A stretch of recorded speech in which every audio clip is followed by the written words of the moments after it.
So we're going to talk about Java, specifically modern Java, our move from Liferay. So my wife and I moved this year. We moved to a new house, and it was terrible. Moving sucks. Who here likes moving? You guys like moving? Okay. Moving's terrible. You have to go get all your stuff and put it in a box and figure out what you want to keep, what you don't want to keep. You need to go through everything you own, deal with it, which is terrible, and you realize you own way too many things that you should have never owned in the first place. And then you have some reason or justification why you should actually keep it, even though it's just going to sit in your garage for the next 5 years, which is what happened to us. But the question is, why would you move? Why do you go through the suffering of moving? Well, because there's hopefully something better. There's hopefully like a new home you're going to go to. Maybe it's in a better location. Maybe it's bigger, has more rooms, has a good reason to actually go through all this pain and suffering of moving, packing all your stuff, finding someone to move all your big things, your furniture. It's just, yeah. You go through all that suffering because there's something better that we're actually going towards. And that's what we're going to talk about. So let's talk about our Java home. Our Java home at Liferay for the last almost decade has been Java 8. We've offered runtime support for Java 11 for the last few years. But Java 8's really been our bread and butter in our home that we've been living in. And Java 8 is pushing a decade old. We look at some dates here. March 2014 is when Java 8 came out, which was over 10 years ago. At the time, Liferay was on Java 7, but it only took us a year to add Java 8 compatibility. So we added Java 8 compatibility in March 2015. This was back when Liferay was Liferay 6.1 and 6.2. Those were the only versions of Liferay available at the time. In April 2016, we released the big update, Liferay 7.0, which was built completely on Java 8.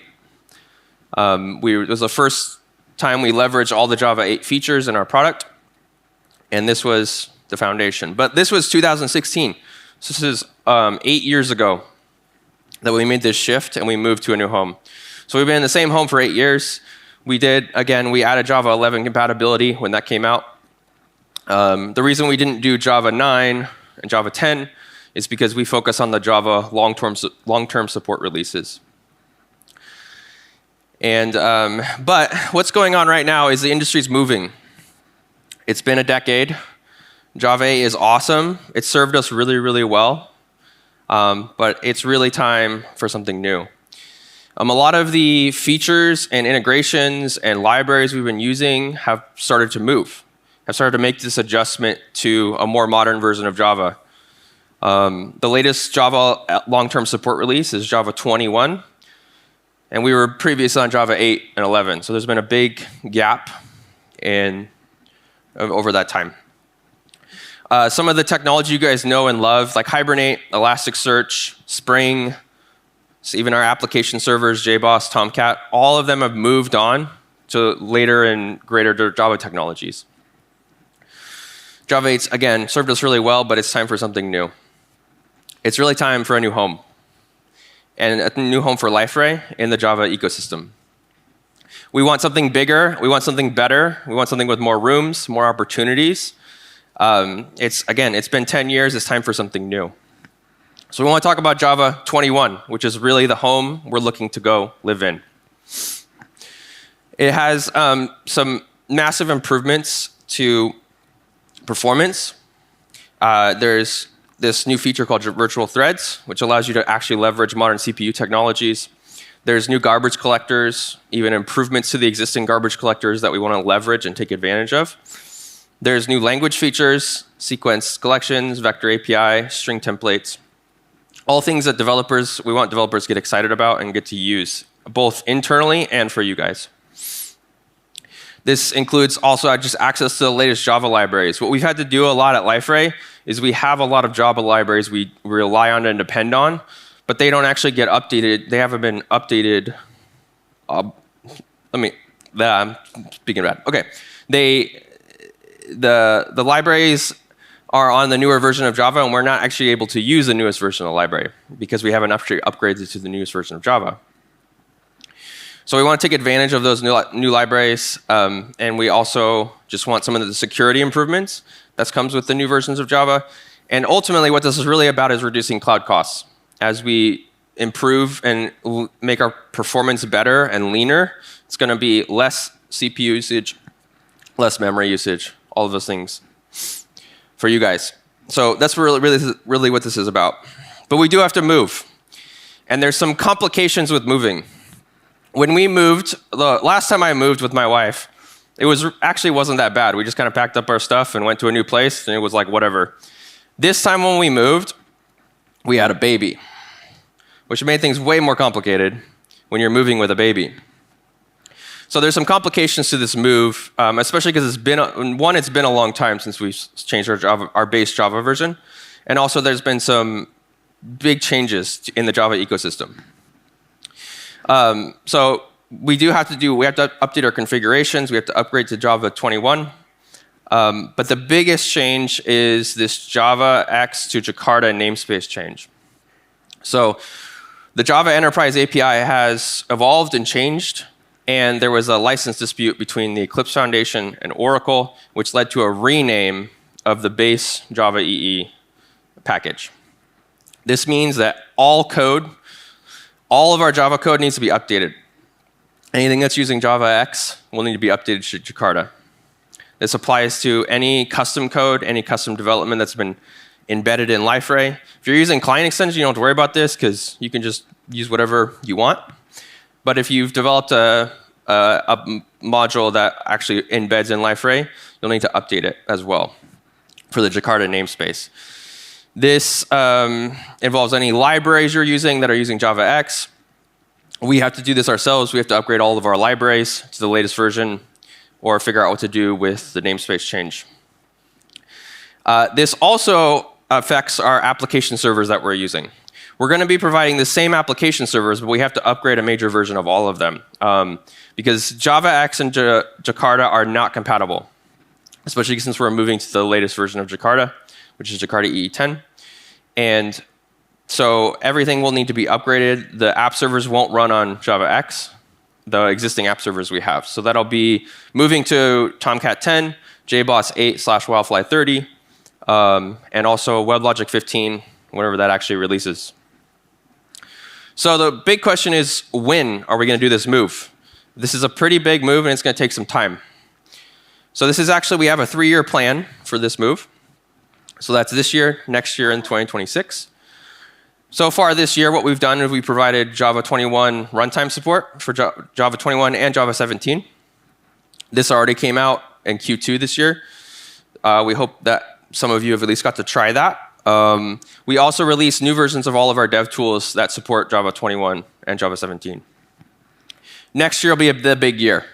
Next year, we're going to be moving to Jakarta EE10, which will include the upgrade to the latest app servers. It'll also include a deprecation of Java 17, because we don't want to stay on Java 17 forever. We want to move to the latest and greatest technology. We want to give you full access to everything the new Java ecosystem has to offer. 2026 is when we'll do that switch. We will fully move over to Java 21, and it will give you all the latest Java features. So you have that to look forward to. I want to zoom in a little bit on next year, because this is the big year. So in Q1, we're going to make this super clear to everyone. Look, deprecation's coming. The app server versions are going to be deprecated. We're going to be making it really clear. Look, this is going to be the year that things are going to change. In Q2 will be the final release of Liferay that supports Java EE8. Again, it's a breaking change. We have to make this change, and it's going to be hard, but it's going to be required. And the last release you can use the old version of Java X will be Q2.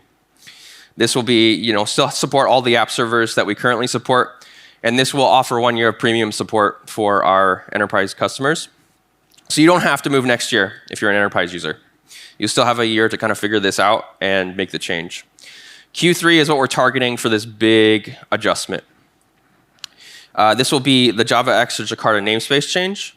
All code will need to be updated for both Liferay and for any embedded custom modules. Again, if you're using client extensions, you don't have this problem. But if you're using the old way of deploying customizations on Liferay, you will need to upgrade those to using Jakarta.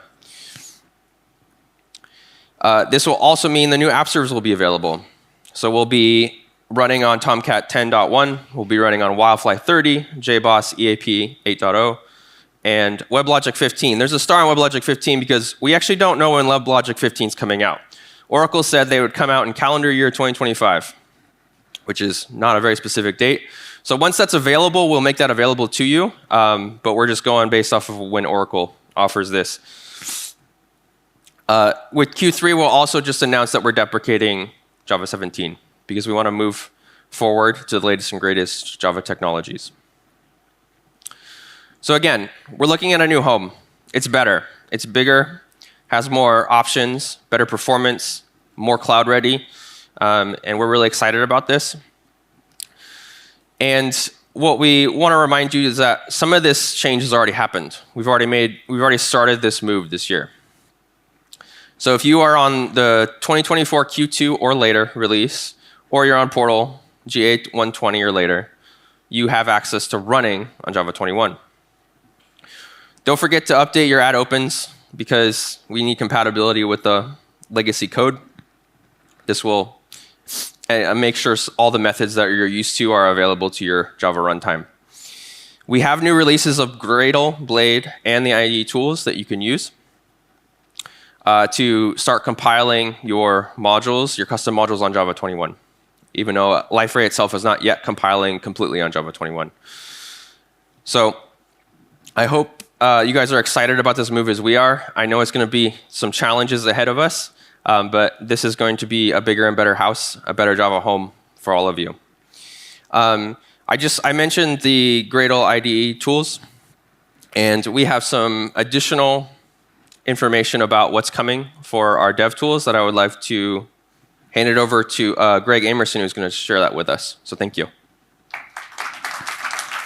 Thank you, Victor. Thank you, Victor. I want to show you a workspace that demonstrates some new dev tools that are being developed. Now, I am standing in for Drew Brokey. He has done all this work. I'm demoing his work, so kudos to him. I'm just here in his stead, but I think you're really going to like some of the things that are going on in DevTools. And specifically, I'm going to talk about functional testing. So I want to show you in this workspace that some of the problems that we have, we know that you have as well, and that is, okay, let's say I'm moving from Java 8 to Java 21. I'm moving from one release to another. I would like to do an end-to-end test. I would like to do a functional test of my Liferay application, and I would like to do that within Workspace. And as you know, the move to client extensions, things have gotten more complicated. Now it's not as simple as just running deploy and then standing up your server, because maybe there are microservices, maybe they are cron jobs or other types of things that make your application go, and you would like something to orchestrate that and set all that up. So we're going to show you something today, something that Drew has been working on, and really this is just a 15-minute advertisement for a unconference session we can maybe have tomorrow, and we can dig into some of the details. We're going to show some of the scaffolding that we're putting together, and we want your feedback, because it shows a lot of the ways that we can handle dependencies, a lot of the ways we can orchestrate the different parts of your application so that you can stand up your Liferay app and then test it with headless testing or with functional testing with something like Playwright. I'm going to show a bit of that today, and then I want your feedback. So find me later, or we can definitely have a session tomorrow in the unconference. Here is the URL that you want to jump on, Liferay, github.com, Liferay/DevTools. And then that's a public repo, a public org. And then you can see Liferay workspace testing. Issues are open, discussions are open. Send us a pull request. This is just some demos that we've set up in this repository. We have 4 client extensions. We have 2 custom element apps and then 2 microservice backends. If you've played around with the samples, you've seen those before. We also have some integration testing here. If you have the traditional OSGI modules, this shows how to do the scaffolding and bootstrapping for integration test as well. And then we have the new folder down there. You see it says Playwright. and that's what we're going to talk about. First off, in this repo, you'll notice that Workspace itself, the Workspace Gradle plugin, does not have support for this test scaffolding yet, but it is in sandbox mode. So in the top of the repo is the build source. So if you want to hack around on the Gradle tasks, you can see in there is all of the Gradle tasks that are putting together this scaffolding. And we want your feedback. We want you to throw your use cases in there and say, hey, it doesn't work, it breaks, I get a stack trace. And let's work on those together. And then once we have something that works for our community, we can add those into a future version of Liferay Workspace. Now, the Playwright scripts, I'm not going to cover Playwright. I assume that if you've used this functional testing framework, you know it better than me. But this just shows you that that's in here too, and you can see we have testing of 2 of the custom element apps, and then you can see there just a few of the scripts. And then here is the linchpin. Here's the part that connects the Gradle Workspace driver to the Playwright functional test. And you can see down there under the test all headless. So that means that when you say Gradle test on the workspace, it's going to bootstrap everything, it's going to run the Playwright test, and then it's going to tear everything down and give you the result. So this is a little bit of what's happening. Now, I'm not a good drawer,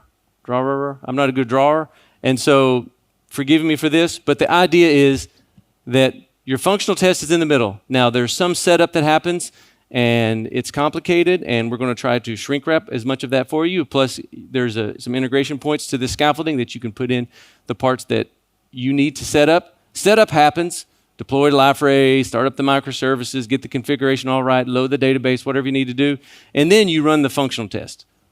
Bootstrap, Playwright scripts, run them, collect the results, and then you tear everything down. So this encapsulates and shrink wraps all of that stuff, running the headless browser, all of that good stuff. We're using this. We're standing this up in our own testing data center so that we can test our releases, but we want to give this to customers so that you can test your own Liferay applications, both traditional OSGI modules and client extensions. And so here's just a result of I ran the Playwright test, and I got this result. There is the 2 custom elements, and that's just the code. So if you download that repo and there's a script on there like run functional test, just run it, and you'll get the result if you have enough memory to run Liferay. And there's the results. Nothing too exciting there. This is pretty neat. So now that we have it all running from beginning to end, set up, run the test, tear down, we can now throw it into a GitHub action. So also in this repo is a GitHub action workflow file, and you can see it's got both the integration test, the traditional OSGI module testing, and then it's also got the functional testing. You can see that there.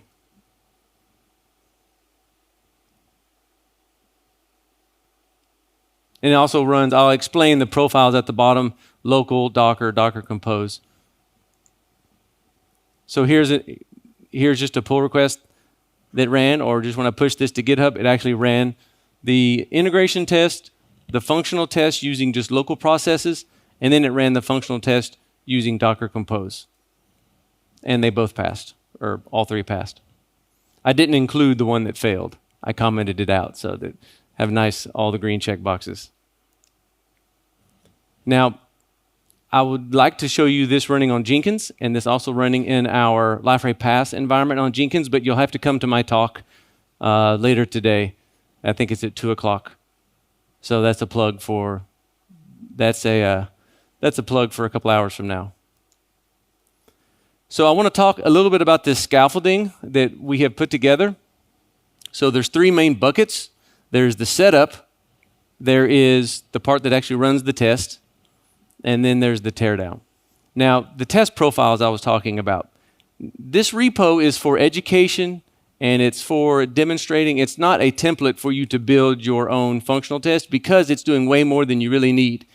In this repository, we show how to completely bootstrap everything just using local processes, Java exec, and node run. That's not the way you would probably want to do it because maybe you have more complex services, maybe you have database images, so you probably want to use something like Docker or Docker Compose. But we wanted to show it for demonstration purposes to kind of show you both show and hide the complexity of these setups of these applications. And so the local test profile, which if you look in the repo, there's just a Gradle script called local profile. And then when you load that, the outer Gradle script will load the inner Gradle script, and it will actually add to these 3 buckets all of the extra tasks that are needed. So in the local profile, it's adding up a task to start up Liferay, java-jar or Java run Tomcat. And then it's adding task for starting up the microservices, Node.js, Spring Boot, whatever you need for your client, for your custom element app. And then for teardown, it's doing the opposite. So that's local. But then you can see that we also have one in there for Docker, doing it all with Docker. And that one is quite verbose because we're setting up the health checks and we're setting up the bind mounts and networking and all that. But what's nice is, Docker made Docker Compose. And so you can look at the Docker Compose profile, and it's much simpler. Now, it does use host mode networking, so we have to make sure the ports don't clash. So it's not fully encapsulated Docker Compose, but it's at least heading in that right direction. So it makes the test. I want you guys to try them on your own laptop and come find me and say, yeah, it blew up. Here's a stack trace.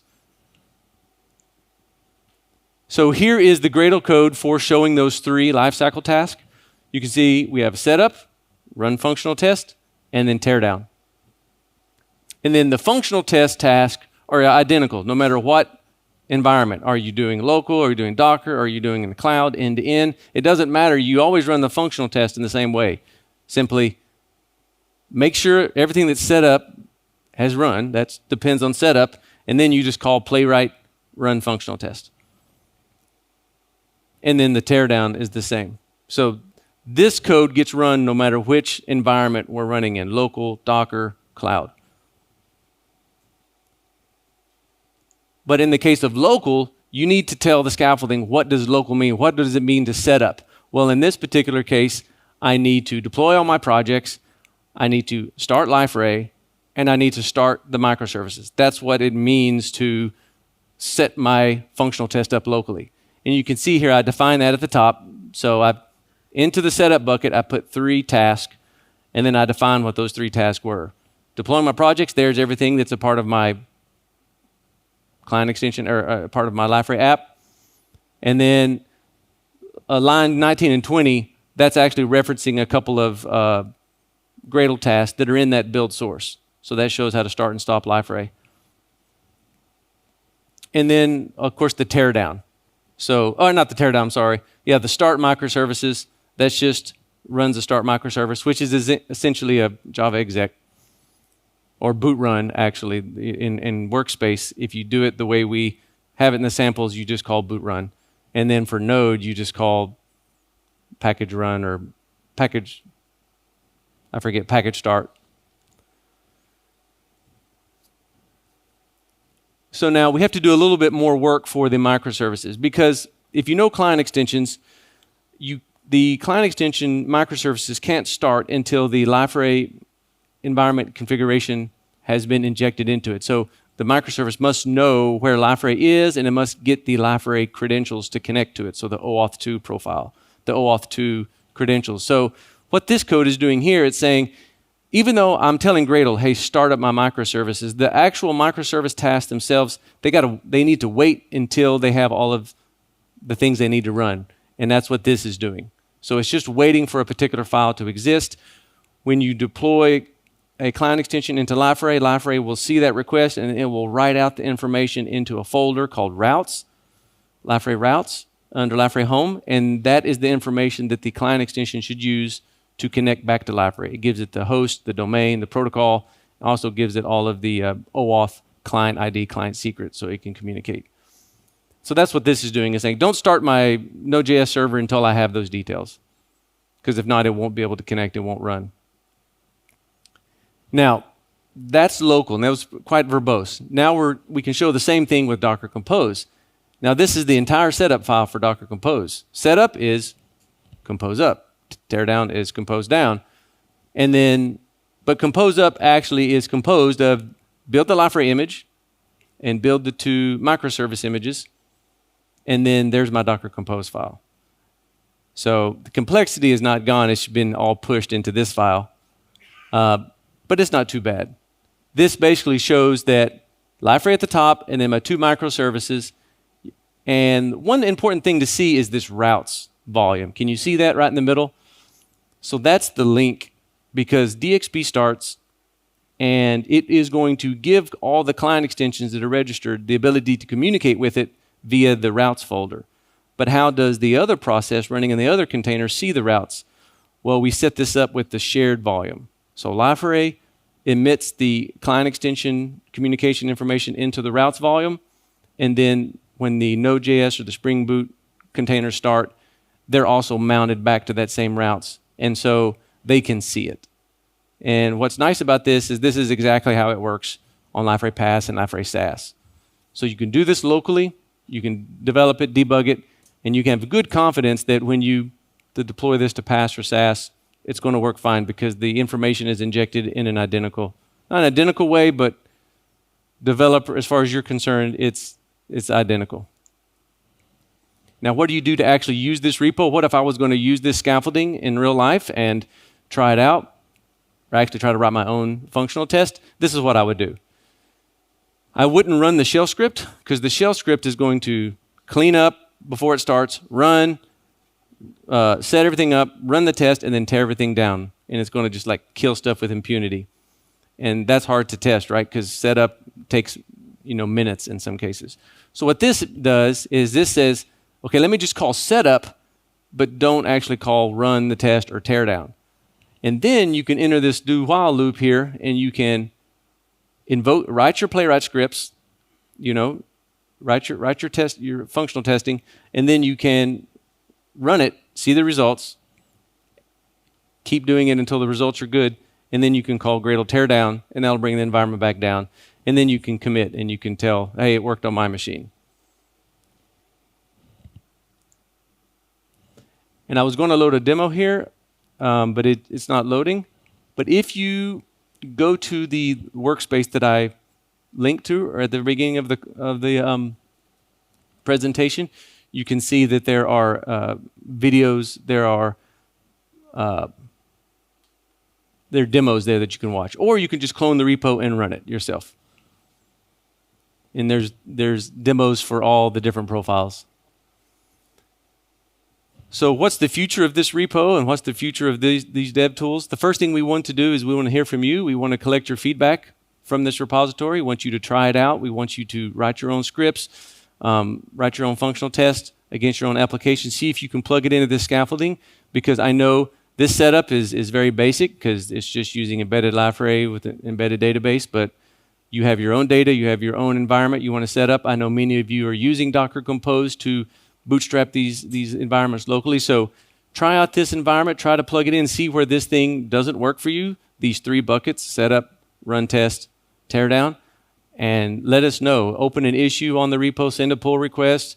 I think Drew, he's the admin for the repo. He's enabled the discussions tab, because we want to refine it. We want to hear about your use cases for functionally testing your Liferay apps.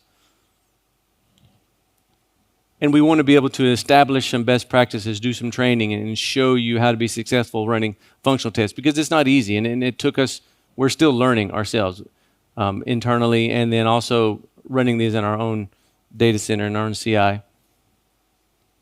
And then once we've collected some feedback and we've improved it, we hope to put this into a future release of Liferay Workspace, so that it's just available with some out-of-the-box scaffolding and ready for you to plug in and run your playwright test.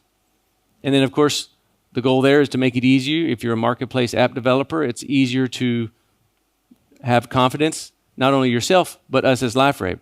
I can imagine a future where if you have a playwright folder in your workspace and you publish that to the marketplace, we see the playwright folder, we know what to do. And if you have implemented the setup and teardown, we can do an end-to-end test in our own infrastructure and just verify and give us confidence that your app is working against the Liferay environment that it's intended for. So thank you for your attention. There's the email in there, and kudos again to Drew for putting this repo together. Did a lot of work. I hope you guys can look at it and learn something and contribute. And thank you for your time. And I'll see you at the Unconference. Thanks.